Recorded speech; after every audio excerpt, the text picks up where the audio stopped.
ஒண்ணுமே இல்லை, ரொம்ப எளிமையானதுங்க. கடந்த காலத்தின் காரணமாக உங்களுக்கு ஒரு வயிற்று வலியோ ஏதோ ஒரு வியாதி இருக்கு. அந்த வியாதி கடந்த காலத்துல தான் ஆரம்பிச்சது. தலைவலியோ வயிற்று வலியோ இல்ல உடம்புல ஏதாவது ஒரு தீராத வியாதியோ வலியோ ஏதோ ஒண்ணு, இல்ல மனசுல இருக்கிற தீராத ஒரு வலியோ துக்கமோ குற்ற உணர்ச்சியோ சங்கடமோ ஏதோ ஒண்ணு, இதெல்லாம் நித்திய பிரளயத்தாலே விழுங்கப்பட்ட கடந்த காலம்.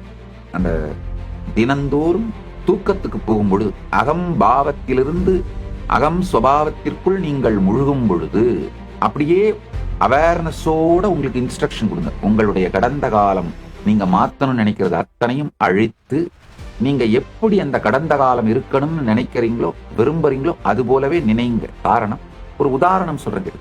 கடந்த காலத்துல ஏதோ ஒரு உணவு தவறாக சாப்பிட்டு இல்ல சரியா சாப்பிடாம வயிற்று பிரச்சனை வந்துருச்சு.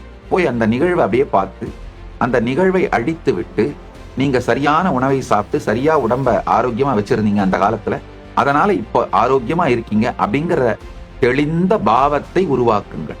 சத்தியமா உங்க உடம்பு சரியாயிடும். ஐயா, அனுபூதியிலிருந்து சொல்லுகின்றேன், உங்களுக்கு அனுபூதியை அளிப்பதற்காக சொல்லுகின்றேன்.